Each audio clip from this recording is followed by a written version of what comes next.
Comentarle a los televidentes que uno de los problemas que tiene el Paraguay pues, es la inversión extranjera, que por supuesto en este caso va a ser una suerte de combinación con el capital nacional, lo cual es una señal muy positiva.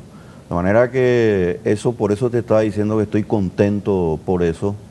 Pero yo creo que tenemos que un poco enfocarnos en algo más, no más importante, pero muy sustancial. Estamos ante una circunstancia, Gladys, en la que nosotros estamos muy enfocados en los temas de coyuntura.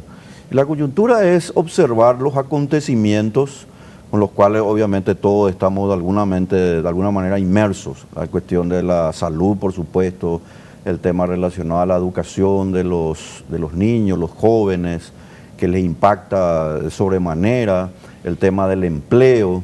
Entonces, creo yo que nosotros tenemos que ir también enfocando nuestras miradas, nuestro análisis en los temas de relevancia en cuanto se refiere a mirar un poco más lejos.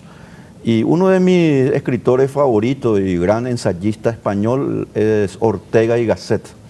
Él pues decía que no se puede progresar, no se puede avanzar sin tener una mirada a lo lejos. Hay que mirar lejos, pero para mirar lejos tampoco hay que tener, ¿verdad?, solamente las ideas en una suerte de topos uranos, así en el marco puramente teórico, sino que también poner los pies sobre la tierra. O sea, el corazón puede estar en el cielo, pero hay que poner siempre también los pies sobre la tierra.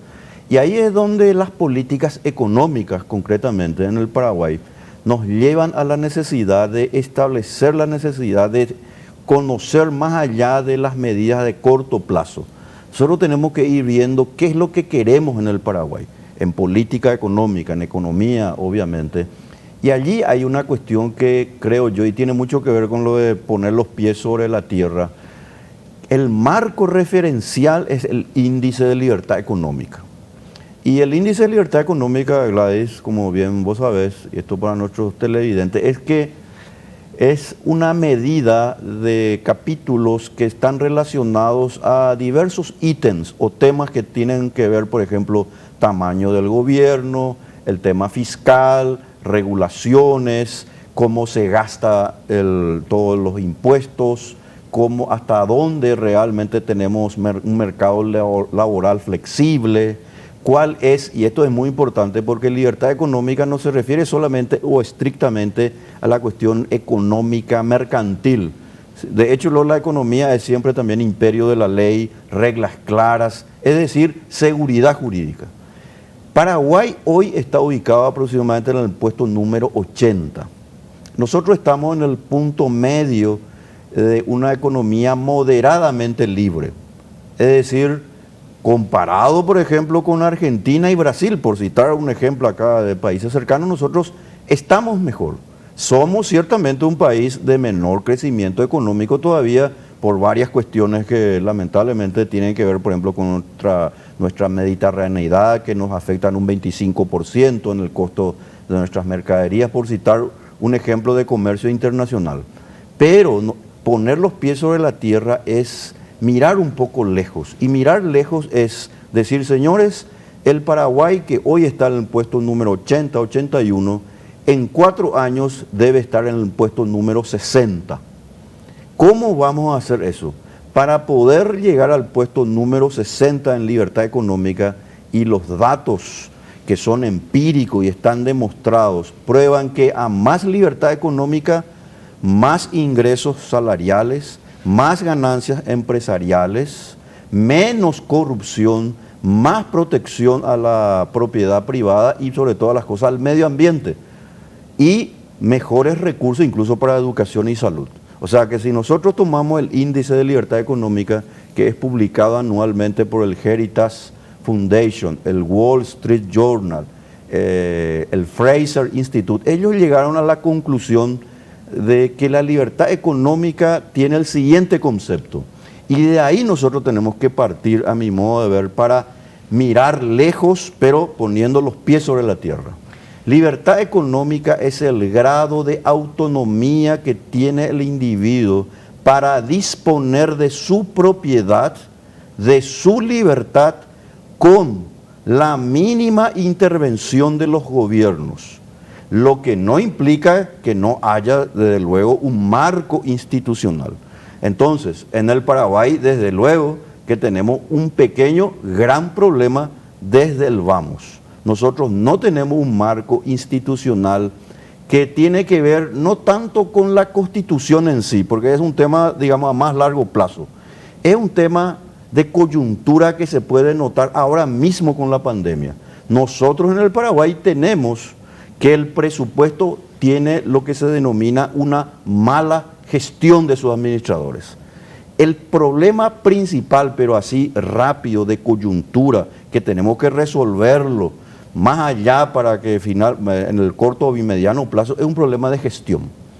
Nuestros administradores tienen un alto grado de ineficiencia, incapacidad, que inclusive, ¿verdad?, podría bien denominársele con el adjetivo calificativo de inútiles, dado que, como sabemos, con este tema de la pandemia, todo salió al aire. Es decir, la falta de gestión, que es un elemento clave para ver cómo se utiliza el dinero de los contribuyentes, es el primer problema que nosotros tenemos. Y para poder resolver eso, pues nosotros tenemos que saber que no vamos a tener libertad económica si no resolvemos el problema de gestión. O sea que esto es un tema que es demasiado importante, quizás no sea tema de debate en las familias o en nuestros ámbitos del día a día. Nosotros en estos espacios aprovechamos para hablar de lo que consideramos importante, quizás la academia sí tenga como tema de debate, pero hay gente que al no justamente tener esos conocimientos, al no tener esa información precisa de qué es lo conveniente y lo no conveniente de acuerdo a la experiencia mundial que se tiene, de cuanto más interviene o interfiere, se puede decir, el Estado en nuestras actividades, menos va a ser eficiente el resultado que se pueda obtener en los diferentes ámbitos. Por ejemplo, la gente dice, ¿por qué no sale una ley? No sé, hay gente que dice que salga una ley que haga que el precio de la carne esté en tanto, es decir, sin dimensionar lo que está realmente pidiendo. Imagínense si les damos a los gobernantes de turno la potestad de intervenir directamente en los precios de nuestra canasta. Es decir, y todo lo que eso va a acarrear en materia de inversión, en materia de generación de mano de obra, porque ¿qué queremos? Queremos trabajos dignos, sueldos adecuados, pero en contrapartida hay mucha informalidad. Entonces, es como que no termina la gente de dimensionar lo que significa también esa importancia de la libertad económica. Y hace rato decías que dentro de los ítems estaba el tamaño del gobierno. Y no sé si ahí te referís justamente a leyes concretas que coartan esas libertades, o hablamos también del tamaño del aparato del Estado.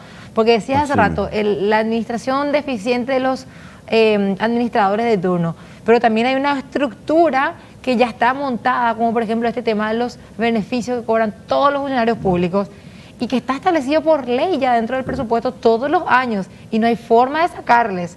Bueno, eso que vos estás diciendo, Gladys, nos lleva al tema medular de la libertad económica, que justamente estas instituciones como el Fraser Institute, el Wall Street Journal, permanentemente están analizando, y hay como una suerte de consenso.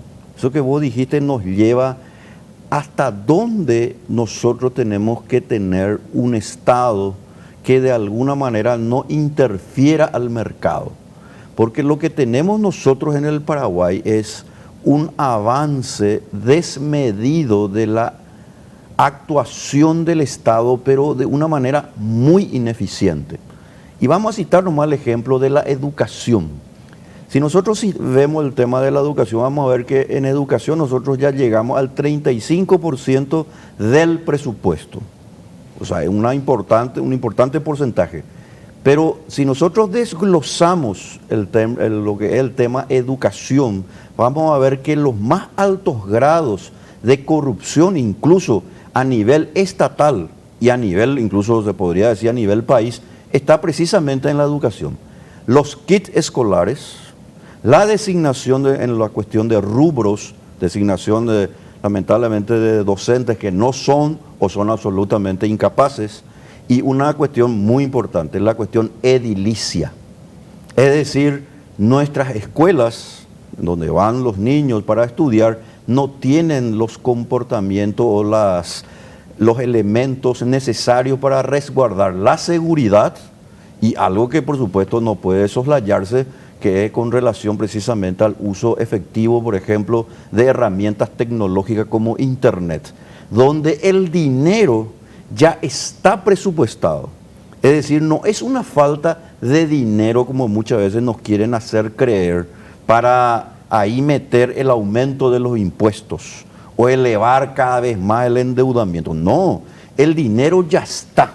Lo que hay un desvío tan grande, tan despilfarrador, que en estos ítems que hemos citado en términos de la educación solamente, hacen que eso finalmente sea un despilfarro y realmente una gran injusticia que estamos cometiendo, especialmente para la gente joven de nuestro país, que cuando ellos se enfrenten a un mercado competitivo, cuando ingresen al mercado laboral, realmente se van a dar cuenta que no van a tener los elementos precisamente para poder competir con otros ciudadanos de otras sociedades.